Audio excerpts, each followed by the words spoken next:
यह कहानी है एक छोटे से गांव के लड़के राजू की। राजू का सपना था एक बड़ा इंजीनियर बनने का, लेकिन उसका सपना उसके हालातों से बहुत दूर था। उसके पिताजी एक साइकिल मरम्मत की छोटी सी दुकान चलाते थे और माँ लोगों के घरों में बर्तन धोती थी। राजू के पास ना अच्छे कपड़े थे, ना किताबें और ना ही कोई सुविधा, लेकिन उसके पास एक चीज़ थी, अडिग जिद्द। जब बच्चे स्कूल के बाद ट्यूशन जाते तब राजू खेतों में मजदूरी करता या दुकान पर हाथ पलटाता। लोग उसे देखकर हंसते, कहते, अरे तेरे जैसे गरीब लड़के इंजीनियर नहीं बनते, मजदूर बनते हैं। राजू मुस्कुराता और कहता, इंजीनियर तो बनूंगा चाहे पूरी दुनिया मना कर दे। घर में बिजली नहीं रहती थी, इसलिए राजू दिए की रोशनी में पढ़ता था। छत टपकती थी तो वह प्लास्टिक से किताबें ढककर पढ़ाई करता। उसके पास पुराने गाइड बुक्स और किसी से उधार ली गई किताबें थीं। दिन भर मेहनत के बाद भी वह थकता नहीं था, क्योंकि उसके अंदर एक आग थी, सपनों को साकार करने की जिद्द। राजू ने कड़ी मेहनत करके इंजीनियरिंग प्रवेश परीक्षा दी, परंतु पहले प्रयास में असफल हो गया।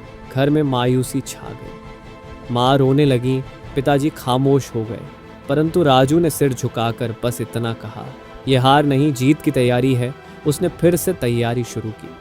इस बार वह सुबह 4 बजे उठकर पढ़ता, दिन भर काम करता और रात में बिना थके दोबारा पढ़ाई करता।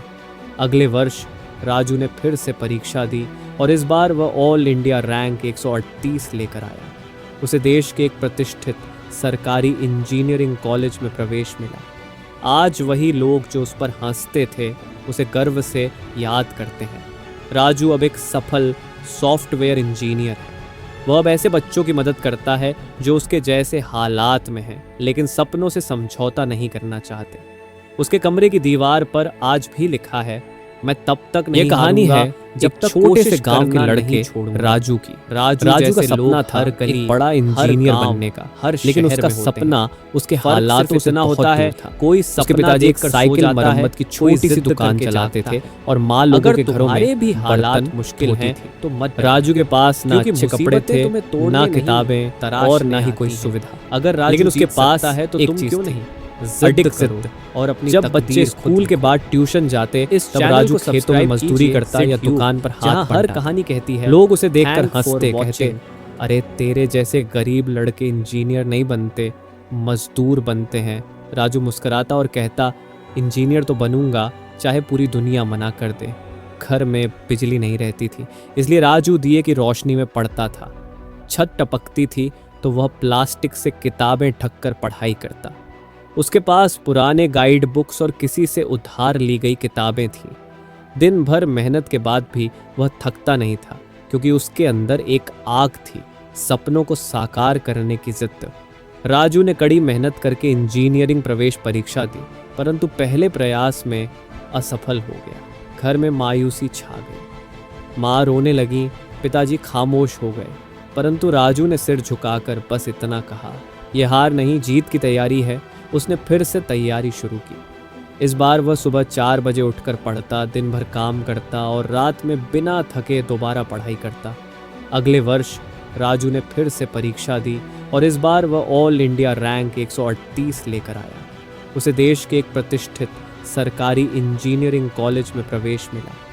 आज वही लोग जो उस पर हंसते थे, उसे गर्व से याद करते हैं। राजू अब एक सफल सॉफ्टवेयर इंजीनियर है। वह अब ऐसे बच्चों की मदद करता है जो उसके जैसे हालात में हैं, लेकिन सपनों से समझौता नहीं करना चाहते। उसके कमरे की दीवार पर आज भी लिखा है, मैं तब तक नहीं हारूंगा जब तक कोशिश करना नहीं छोड़ूंगा। राजू जैसे लोग हर गली, हर गांव, हर शहर में होते हैं। फर्क सिर्फ इतना होता है, कोई सपना देखकर सो जाता है, कोई जिद्द करके जागता है।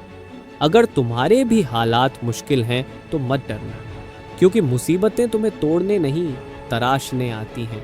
अगर राजू जीत सकता है तो तुम क्यों नहीं, जिद्द करो और अपनी तकदीर खुद लिखो।